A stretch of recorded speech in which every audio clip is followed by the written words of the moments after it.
मेरा नाम गोपाल ऋषिकर भारती, मूल निवासी मुक्ति मोर्चा का मैं राष्ट्रीय अध्यक्ष। आज हमने हमारे प्रत्याशी क्रांति कुमार साहू जी का जो फार्म है, निर्वाचन फार्म विलम्ब होने के कारण जो नहीं भरा गया, इसके कारण जो है हमने जो है कांग्रेस प्रत्याशी को मूल निवासी मुक्ति मोर्चा की जो राजनीतिक शाखा है रिपब्लिकन बहुजन आंदोलन जो है उसके तहत हमने आज समर्थन जारी किया है।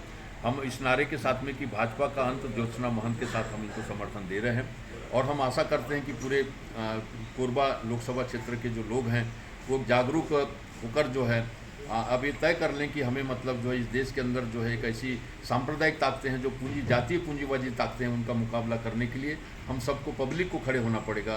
कांग्रेस पार्टी के साथ में खड़े होकर जो है हम कांग्रेस पार्टी के नहीं हैं, फिर भी हमने तय किया है कि हमारा नारा पूरे देश के अंदर हमने दिया है कि भाजपा को साफ करो, बाकी सबको माफ़ करो। इस आधार पे हम लोगों ने हमारे साथियों के साथ में यहाँ पे उपस्थित होकर आज प्रेस कॉन्फ्रेंस से शुरुआत करके हमने ये आज समर्थन जारी किया है। हम चाहते हैं कि पत्रकारों को भी अपनी कलम चलाना होगा और इस प्रदेश के अंदर जो है एक सही वातावरण बनाने के लिए, चूँकि इसके पहले जो है भारतीय जनता पार्टी की सरकार है, तो एक तरफ निरंकुशता न हो जाए, इसलिए हम सबका फर्ज कर्तव्य है कि किसी भी एक ऐसी ताकत को जो तानाशाह न बनने दें, जिससे लगाम आप लोगों की, जनता की, पत्रकारों की, सबकी बनी रहे। बहुत बहुत धन्यवाद, शुक्रिया। क्रांति कुमार साहू जी के साथ में हमारी जो है केंद्रीय सचिव आदिवासी विभाग की मीरा सिंह कोर्ते यहाँ उपस्थित है, लता बोध जो हमारे प्रदेश की कार्यवाहक अध्यक्ष है, मनोहरन यादव जी हमारे केंद्रीय प्रतिनिधि हैं, निशु कुमार और जयप्रकाश जी उधर सामने बैठे हैं। तो साथियों, आज आप जानते हैं कि हमारा पिछले लंबे समय से मूल निवासी मुक्ति मोर्चा का संघर्ष और अभियान रहा है। हम लोगों ने लगातार कोरबा ही नहीं बल्कि पूरे छत्तीसगढ़, पृथक छत्तीसगढ़ राज्य निर्माण का मैं अंतिम जेल यात्री भी रहा हूँ।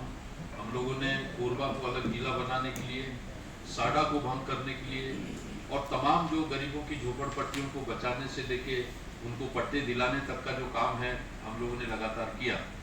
लेकिन मैं खुद कभी चुनाव में नहीं लड़ा, लेकिन इस बार हमने हमारे जिला संयोजक को क्रांति कुमार साहू जी को हमने लड़ाने का पूरा प्लान बनाया था और अंतिम समय पे जो है वो फार्म लेने के बावजूद जो है एक ऐसी परिस्थिति आई कि वो भर नहीं पाए और जिसके कारण जो है हमने मूल निवासी मुक्ति मोर्चा ने एक नारा दिया था इस बार जो है 2024 लोकसभा में कि भाजपा को साफ करो, बाकी सबको माफ करो।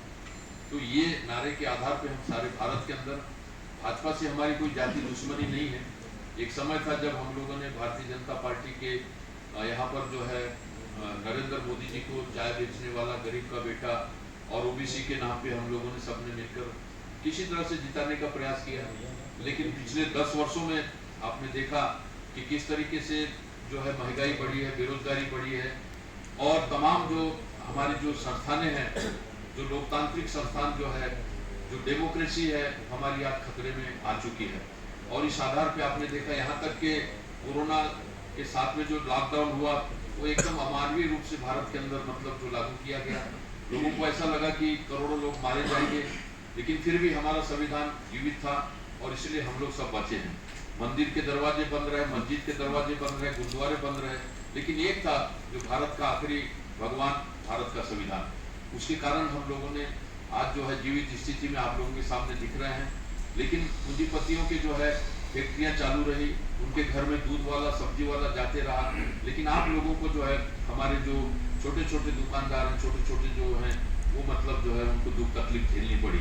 और ऐसे ही आपने देखा होगा, बाकी सब बर्दाश्त किया जा सकता है, लेकिन ये जो सारे देश के अंदर कुछ ऐसी बुनियादी चीज रखी गई है हजारों साल की गुलामी के बाद में, वो ये था कि भारत के संविधान के तहत जो है कई राष्ट्रों में बटा हुआ हमारा जो देश था और हर राजा शाही हमारे भारत के अंदर थी, उसी के कारण मुगल इस देश के अंदर आए, 1000 साल तक के, 800-900 साल तक के राज कर बैठे, 200 अंग्रेज आए, हमारे देश को 200 साल तक के गुलाम बना दिया। लेकिन फिर जो गुलामी से हमको आजादी मिली अंग्रेजों से, उसके बाद में संविधान बना और सबने तय किया बाबा साहब अम्बेडकर के नेतृत्व में कि हम लोगों को ये जो है भारत राष्ट्र रहेगा, इंडिया दैट इज भारत रहेगा। इसका नाम जो है रखा गया, वो जानते थे हमारे महापुरुष के आने वाले समय पे लोग इसको हिंदू, मुस्लिम, सिख, ईसाई जाति पाति में बांट देंगे और बाकी जो है इसीलिए जो है हमारे संविधान की किसी धारा का हिंदी में अनुवाद नहीं हुआ, लेकिन एक जो है भारत की संविधान के अनुच्छेद 1 का अनुवाद किया कि वो था इंडिया दैट इज भारत। ये भारत राष्ट्र है, लेकिन फिर से आज जो है एक ऐसी पार्टी सरकार में आ गई जो इस देश के अंदर हिंदुत्व के नाम पर जो है हिंदू राष्ट्र की ओपनली तय कर रही है। अगर कोई हिंदू राष्ट्र बनाएगा तो ऑटोमेटिक जो है मुस्लिम राष्ट्र हो जाता है, ईसाई राष्ट्र हो जाता है, जाति की। और हिंदू कोई राष्ट्रवाद नहीं है बल्कि एक कास्टवाद है। अगर हिंदू राष्ट्रवाद कभी तो बनेगा नहीं, लेकिन बन गया तो हर जात का एक राष्ट्र बनाना पड़ेगा। इस आधार पे हम लोगों ने सबने, सरदार पटेल जी ने भी कहा था हिंदू राष्ट्रवाद की जो बात करना पागलपन है। बाबा साहब अम्बेडकर ने भी कहा था कि मैं हिंदू पे पैदा हुआ, ये मेरे बस में नहीं था, लेकिन मैं हिंदू रह के नहीं मरूंगा। आखिर क्यों ऐसा बोला? इतने बड़े शिक्षित, इतने बड़े विद्वान ने क्यों ऐसा बोलना पड़ा? क्योंकि आज जो है हमारे देश के अंदर आज भी जो एक शैतानियत जो है धर्म के नाम से महिलाओं को पैर की जूती मानना, अछूत मानना, किसी को तेली को ही मानना, नीच मानना, ये सारी चीजें जो चली आ रही है, अब उसका इफेक्ट ये पड़ रहा है कि ब्राह्मण को भी आज, जो ब्राह्मण होने का भी आज उसको वोट नहीं मिलता कभी कभी। तो ये सारी परिस्थिति हमारे सामने आ रही है। तो आज किसी के भी लिए जो है भारतीय जनता पार्टी की जो सरकार है वो किसी को भी जो है सर्व समाज के अंदर जो है वो किसी को भी मतलब संतुष्ट नहीं कर पा रही है। लेकिन कुछ ऐसे जो लुटेरे लोग हैं, बैंकों को लूट रहे हैं, ऐसे लोग जो हैं जो भ्रष्टाचार का कल आरोप लगा रहे हैं मोदी जी, और उसके बाद उनको जो है अपनी पार्टी में है। जिस तरह से कार्ल मार्क्स ने नारा दिया था कि दुनिया के मजदूरों एक हो जाओ, और आज नरेंद्र मोदी भाई जो है हमारे जो है एक ऐसा नारा बन गया इनका कि दुनिया के भ्रष्टाचारी एक हो जाओ। और आज जो इस देश के अंदर जो है सरकारें बनाकर जो है ईवीएम की मशीन की भी जो है आप देखे होंगे कि हमारी ये किसी तरह से विश्वसनीय नहीं है। आज आप जो है डाल रहे हो पंजा छाप में, निकल रहा है फूल छाप निकल रहा है। तो सारे मुद्दों पर जो है भारतीय जनता पार्टी तानाशाही इस देश में ला रही है। 400 पार का मतलब है 420 की पार्टी होना, धोखाधड़ी की जो बात करने वाली बात है। तो साथियों, अगर विपक्ष ही नहीं रहेगा तो फिर डेमोक्रेसी कैसे रहेगी? हमने तो 500 पार का नारा लगाया, लेकिन विपक्ष को जिंदा रहना पड़ेगा। अगर विपक्ष नहीं रहेगा, कबीर साहब ने भी कहा था कि निंदक नीरे राखिए साबुन बिना निर्मल करे सुहाए। तो ये हमारे संत महापुरुषों की धरती है। जहां हम बैठे छत्तीसगढ़ की, ये कबीर साहब की जो धरती है, ये हमारे बाबा गुरु घासीदास की धरती है, ये माता कर्मा के विचारों को मानने वालों की धरती है। तो इसलिए हम चाहते हैं कि देश के अंदर, और हमारा जो समर्थन का जो है माननीय चरणदास महंत जी की मैडम जो है ज्योत्सना महंत के लिए हमने कहा कि हमारा जो समर्थन है भाजपा का अंत ज्योत्सना महंत, इस नारे के साथ हम मूल निवासी मुक्ति मोर्चा का हम लोग समर्थन जाहिर कर रहे हैं। और इस संदर्भ में जो है हमने कहा कि अब ऐसी मजबूरी है कि आज हमने ये देखा है कि क्यों हमने यहाँ पे किया है कि आज जो विभिन्न पार्टियों में हमारे जो लोग बटे हुए हैं, हम इनको जगह जगह संदेश देंगे कि हर आदमी जो है एकजुट हो जाए। क्योंकि आज जो कांग्रेस पार्टी का ही नहीं बल्कि कई लोगों के अकाउंट बंद कर दिए गए हैं, कई प्रकार से पैसों की कमी है। तो बिना पैसे के भी देख के हमने इस चुनाव में जो है माननीय काशीराम जी के साथ में एक नोट और एक वोट का आधार करके हमने भी लड़ा है चुनाव, और ऐसे ऐसे गरीब लोगों को भी चुनाव लड़ा है। अगर ऐसी परिस्थिति आ गई तो हम जनता से अपील करेंगे कि आप 10 का नोट दीजिए और एक वोट भी दीजिए। लेकिन जो है भारतीय जनता पार्टी को, जो इस देश में हिंदुत्व के नाम से ही फार हिंसा, एन फार नफरत, दू फार दुराचार फैला रही है, उसका कोई धर्म से मतलब नहीं है। आज आप देखेंगे कि राम मंदिर का जब मुद्दा है वो धार्मिक लोगों का काम है। अगर वो धर्म है तो धार्मिक लोगों का काम है, उसमें आप मतलब राजनीति में डाल के कि हमने राम को लाया। हद हो गई भैया। आज देश को मतलब आप बेवकूफ समझ रहे हो कि राम कब से हमारे देश में माना जा रहा है। करोड़ों लोगों के नाम राम से हैं। कोई फेकू राम है, कोई ढेला राम है, कोई पत्थर राम है, कितने राम हम रोज हम मिल रहे हैं। लेकिन आप एक मतलब उसको बच्चा बना के मतलब बता देंगे। तो ये जो है असल बात, इनका जो राम है वो नाथू राम है, इनका राम आसाराम है। इनका उस राम से कोई मतलब नहीं जो हमारे दिलों में बसा है, जो हमारे अध्यात्म में बसा है, जो हमारी धरती का एक बहुत बड़ा अंग है, जिसको हम लोगों ने सनातन मानते हैं। इनका सनातन बिल्कुल एकदम विपरीत है।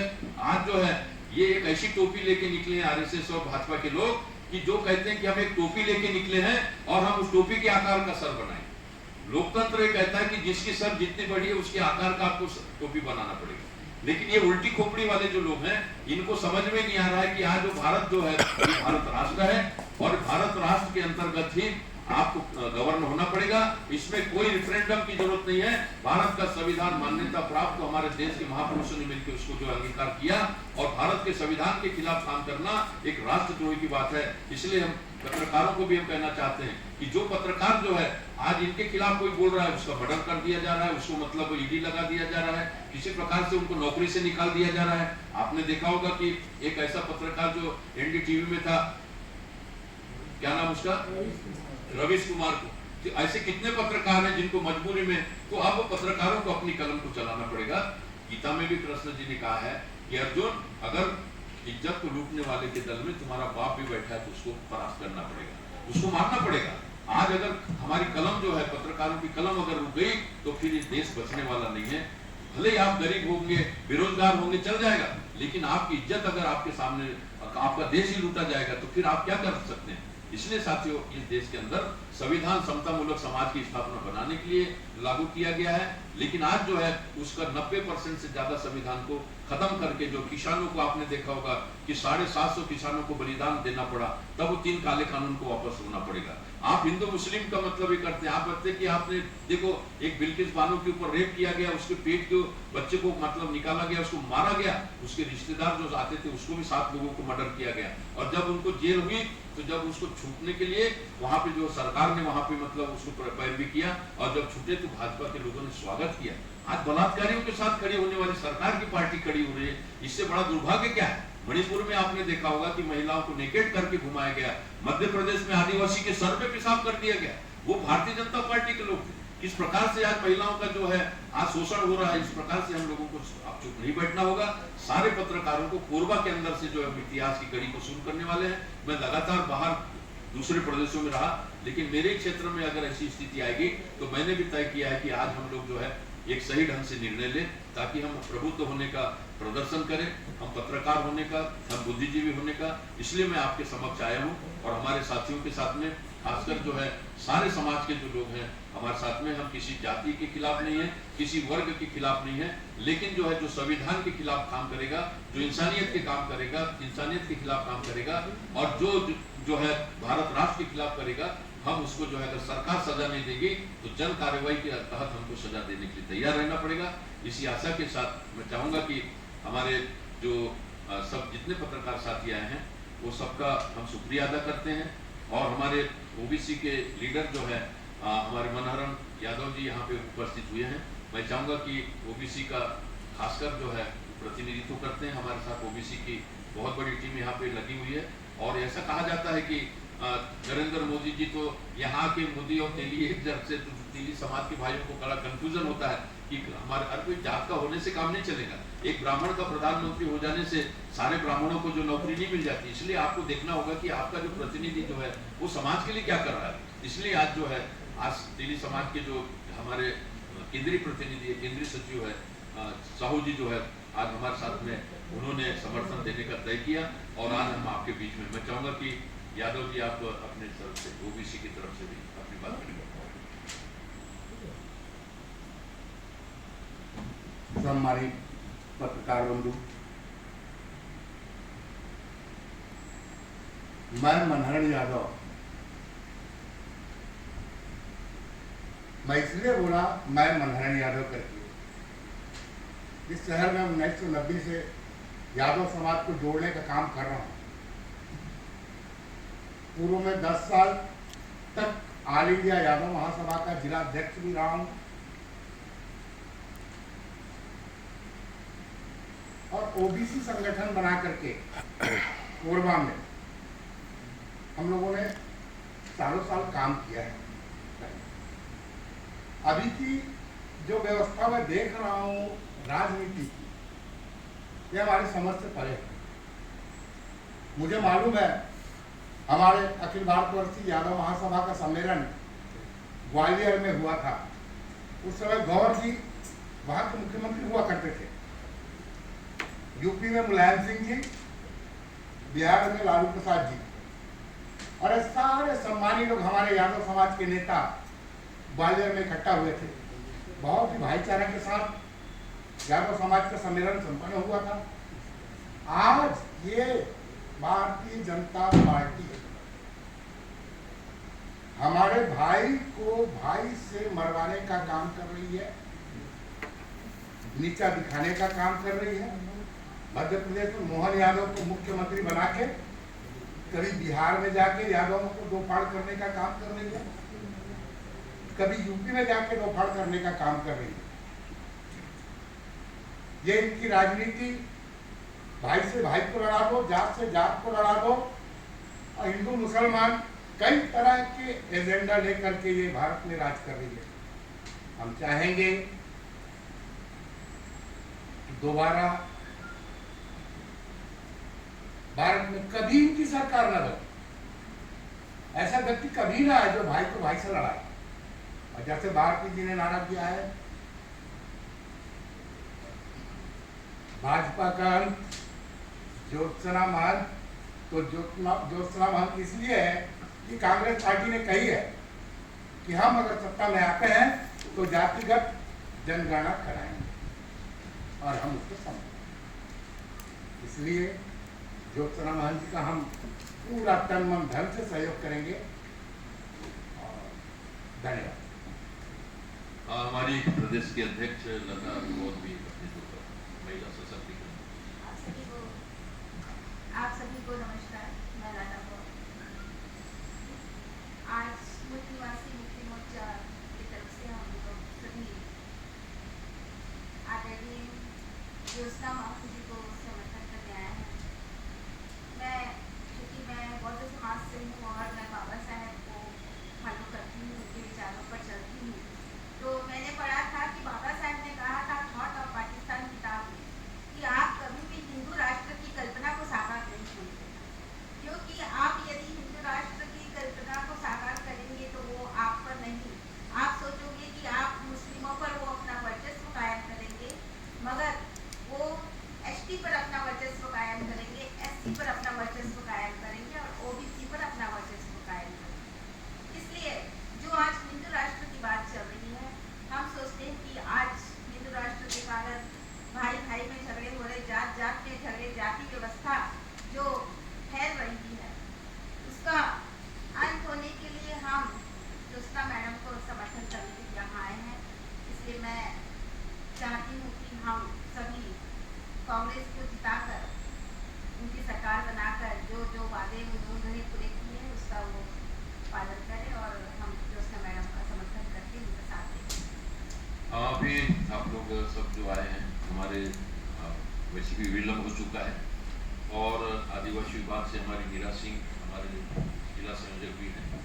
मैं आप लोगों से अनुरोध करूंगा कि इस संबंध में जो आप लोगों को प्रश्न पूछना है आप कृपा करके बताइए। हमारी भारती जी, आप तीन जने या तीनों को प्रेस वार्ता में एक असमानता नजर आती है। आपने बोला एक ब्राह्मण के अगर प्रधानमंत्री बनने से किसी ब्राह्मण का भला और ब्राह्मण का भला हो जाएगा, ऐसा कहा नहीं जा सकता। मनमोहन यादव जी ने कहा, मनहरन यादव जी ने कहा कि मोहन यादव जी को मुख्यमंत्री बना के भाई को भाई से लड़वा रहे हैं और लता बहुत जी जातिवाद पे बात की है।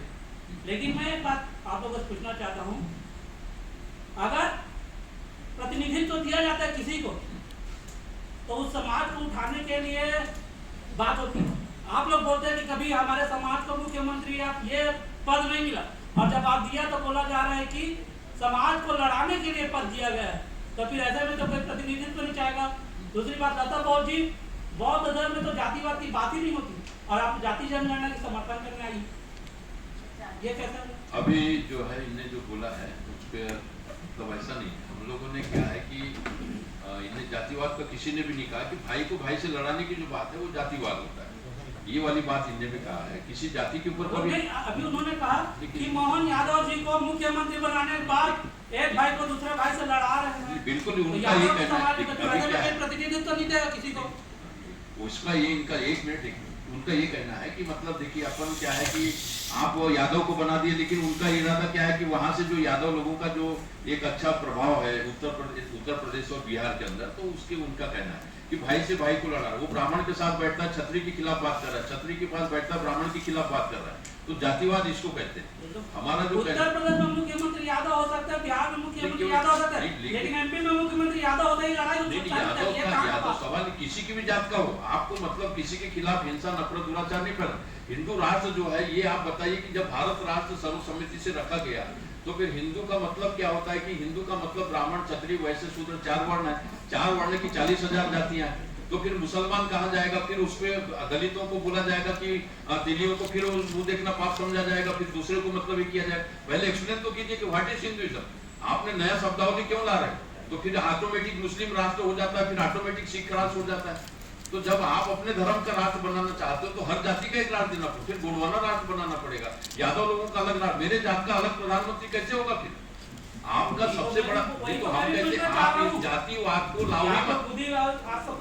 वो मेरा कहना प्रतिनिधित्व से काम नहीं चलेगा। प्रतिनिधित्व यानी आप चरणदास महतो को आप हमारा प्रधानमंत्री बना दोगे, इससे काम नहीं चलेगा। आपको सारे लोगों को उसको न्याय देना पड़ेगा, चाहे ब्राह्मण भी होगा, गरीब आदमी, उसको न्याय देना पड़ेगा। आपको किसी को अभी जैसे बुलडोजर लेके आ गए कि आप मतलब गरीब की झोपड़ी को मतलब तोड़ने की जो बात करेंगे बिना किसी की इसके, अरे भाई झोपड़ी को तोड़ोगे तो फिर नक्सलवादी बन जाते लोग, आपकी खोपड़ी को फोड़ देते हैं। तो हिंसा नफरत अपने आप फैलती है ना। आप मनुष्य के जो मानवीय अधिकार हैं उसको आप नहीं रोक सकते।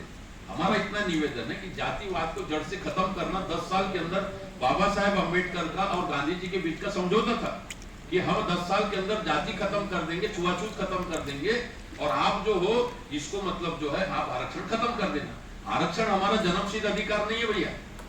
क्या आपको लगता है कि 400 पार के वाले जो संविधान में संशोधन कर देंगे बीजेपी वाले? नहीं, 400 पार क्या 500 पार, अभी ईवीएम मशीन है, जहां भी वो कर देंगे उससे क्या फर्क पड़ता है। सवाल इस बात का नहीं है कि ईवीएम मशीन है तो 400 पार 4 सीटें नहीं जीत सकती बीजेपी। तो आप समर्थन क्यों कर रहे हैं जब ईवीएम मशीन चल रहा है? नहीं, ईवीएम मशीन का देखिए आज आपके ईवीएम मशीन में अगर भाजपा जीते जाती तो आप किसी को भी समर्थन तो जीते नहीं, तो चुनाव करो ये तो बात ही नहीं है। वो तो ऐसी भी नहीं है। दूसरा चीज पता है क्या कि आपने समर्थन किया आपकी पार्टी ने? दूसरा जी को ये चीज जानकारी में नहीं है ना, हम तो अभी वोट तो देने के लिए जो कांग्रेस अपनी भी बड़ा चेहरा की दिखा आज काउंटर कहाँ आपके साथ नहीं, हमारे को चेहरे की बात है, हमारा अपना वोट का अधिकार है हमारा। नहीं, आप हमारा राष्ट्रीय स्तर पे समर्थन कर रहे हैं ना? नहीं, राष्ट्रीय स्तर पर नहीं कर रहे। बार-बार आप लोग ईवीएम को बोलते हो, जब मालूम है इतना सीट आएगा ही, ईवीएम से गड़बड़ी हो गई तो आपका समर्थन का कोई मतलब देखिए, नहीं है। ईवीएम की भी निगरानी होगी। ईवीएम का ऐसी बात नहीं कि आज जो है ईवीएम की निगरानी की बात करते हैं कि आपका जो है दादागिरी गुंडागर्दी जो है, आप अगर सत्ता में बैठे हैं तो वो नहीं चलने देंगे। ईवीएम मशीन अपने आप में बुरी नहीं है, ईवीएम मशीन का मिसयूज जो है, गलत उपयोग जो हो रहा है वो गलत है। कांग्रेस पार्टी ने भी सरकार बनाई, लेकिन क्या है कि मान लीजिए उनने भी अगर ऐसा किया, लेकिन अब जो हम चाहते हैं इसके ऊपर खुला बात होना चाहिए। हमारा एजेंडा है कि बिल्कुल ईवीएम को बैन करना चाहिए, और ईवीएम के साथ में हमारा कहना है कि बैलेट पेपर को लाना होगा।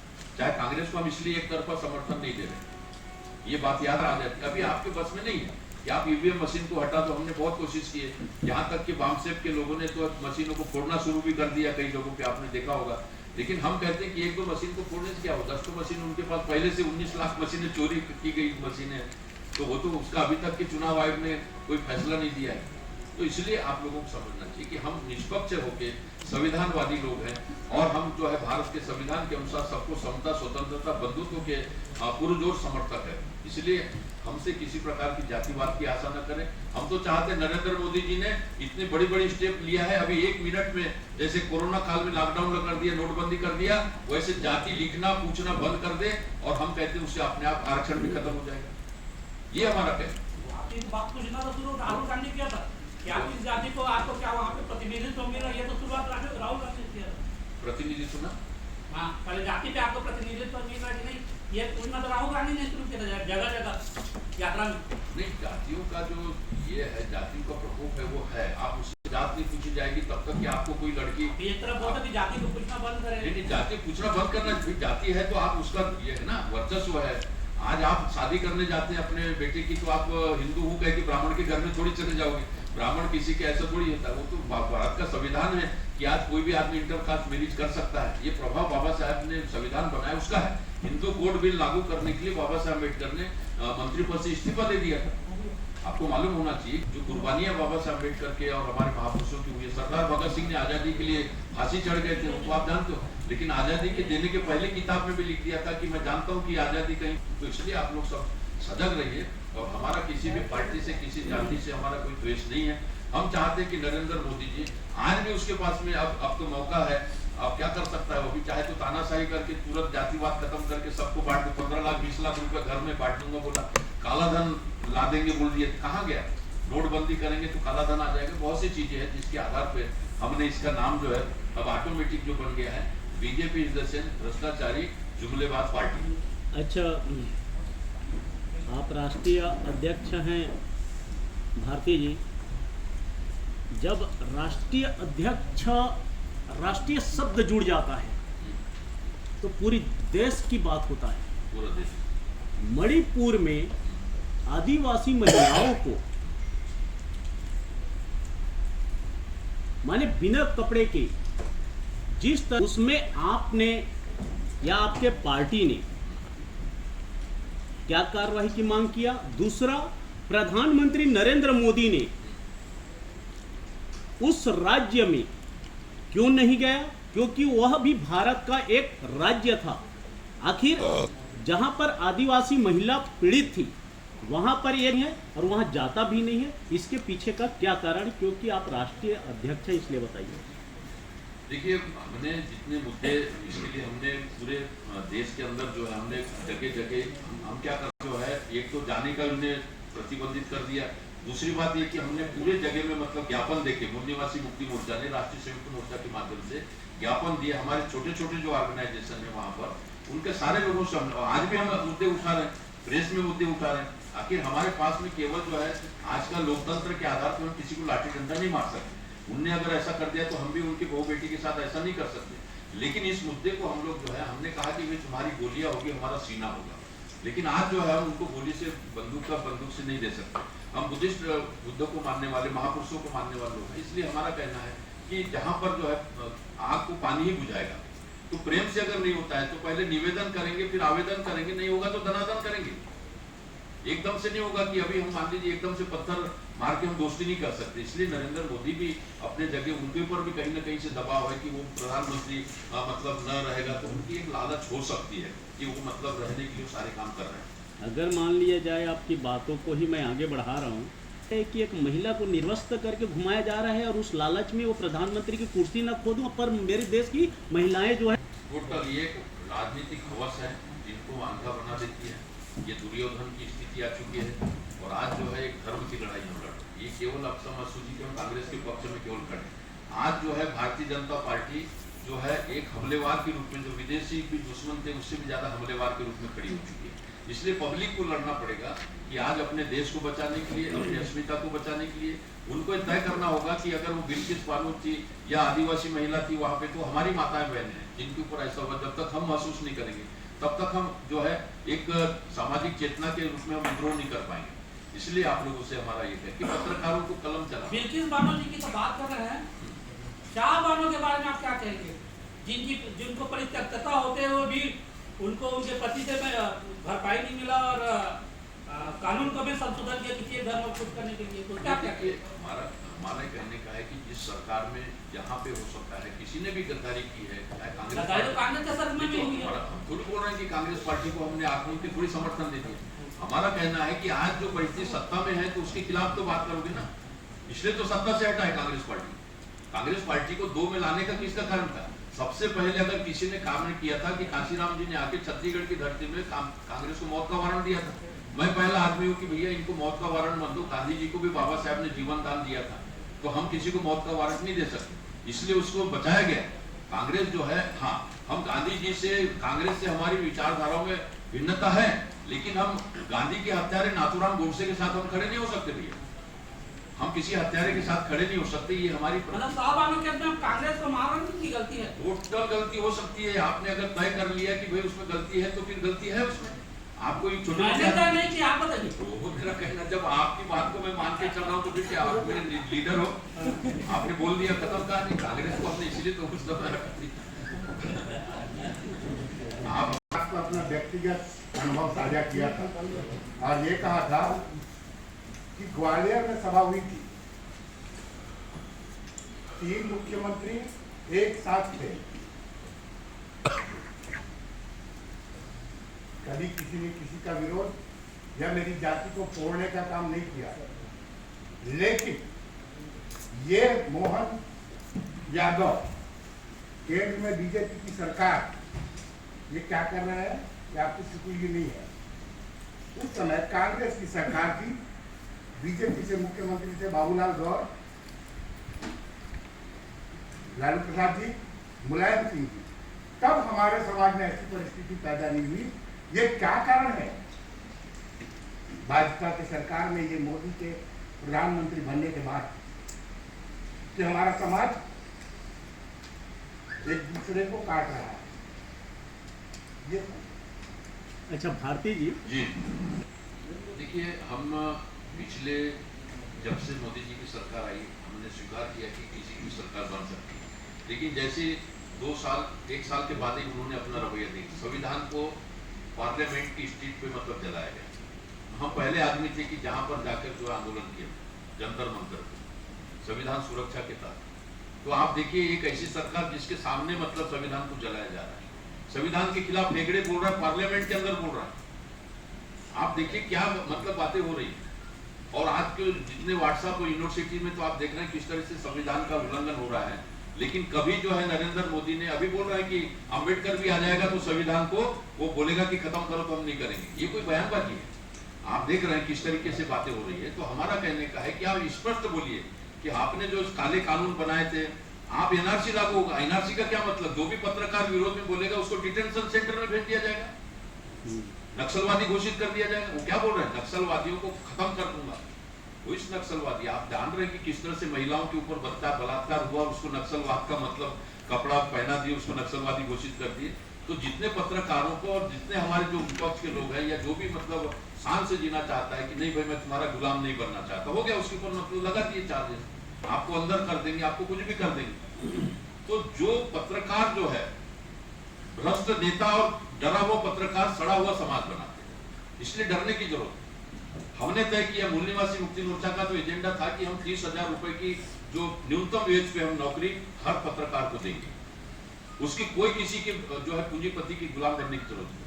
हमारे अगर अंदर में आ गए और योग्यता के आधार पर 3 लाख रुपए तक तनख्वाह दी जाएगी। आप स्वतंत्र पत्रकारिता की, पत्रकारों को किसी का गुलाम नहीं होना चाहिए। लेकिन आज मजबूर है कि बड़े बड़े जो मीडिया हाउस है उसमें अगर नहीं लिखोगे उनके हिसाब से स्क्रिप्ट, तो फिर आपकी बात को नहीं मानी जाएगी। इसलिए हम कहना चाहते हैं कि स्वतंत्रता जो है, हमारे 4 स्तंभ जो है, हमारा जो मीडिया है, पार्लियामेंट है, न्यायपालिका है और हमारी जो है ये 4 जो हमारी जो एक लोकतंत्र की जो बुनियाद है उसको खत्म किए जा रहा है। इस बात को आपको समझना। अच्छा एक चीज़ और है इसमें, जैसे पिट रहा है, डंका बज रहा है, हम विश्व गुरु बनने की ओर हैं।